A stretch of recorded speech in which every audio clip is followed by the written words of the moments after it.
This is the village of Gurgaray in Nangarhar province, close to the Pakistan border. It was the stronghold of ISIL in Afghanistan. Now it's a ruin, destroyed by US bombs. It was from here that the armed group planned and launched attacks and carried out brutal punishments. But over the last few months, the US and Afghan air forces have waged a sustained bombing campaign that has significantly reduced ISIL's capability. The joint campaign with the US has been big and effective. It has been a game changer and will continue. Wherever they are, we will target them. ISIL is in the process of being eradicated. We won't stop until they are. That contrasts with the situation 6 months ago when ISIL, bolstered by fighters from Iraq and Syria, was being described as a serious threat. 2 weeks ago, hundreds of its fighters surrendered to the Afghan government in Achin district. Now it's estimated that only half of the 4,000-strong force is still intact. The Afghan army has been helped by a string of recent successes against both the Taliban and ISIL. They are trying to do terrorist activities, do explosions in the city, cause more civilian casualty, and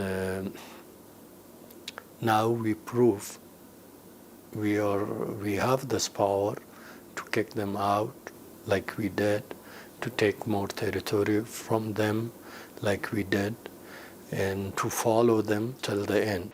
There's no question that ISIL has suffered some major setbacks recently, but wintertime, with its lack of ground cover, is normally the time when it reduces its activities, so springtime will be the test. But the government can't fully focus on defeating ISIL until the war with the Taliban is over.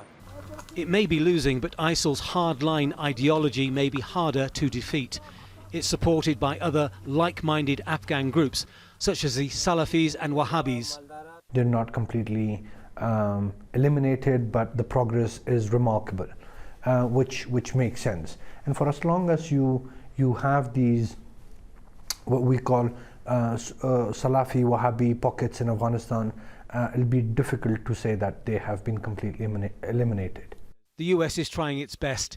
It is on course to drop more bombs this year than any year since 2010. Some believe it's to bring the war to an end before next year's US presidential election, but it's costing civilian casualties.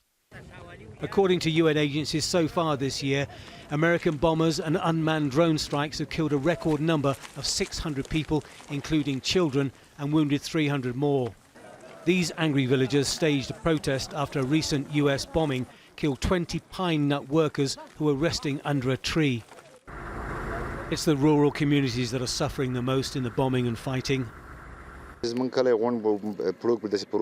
Our village is destroyed, our mosques destroyed, other villages as well. We lost our people, our livestock in this war. Every family lost loved ones, including women and children. The war will eventually come to an end, but it's clear there will be no winners. Tony Birtley, Aljazeera, Nangarhar province.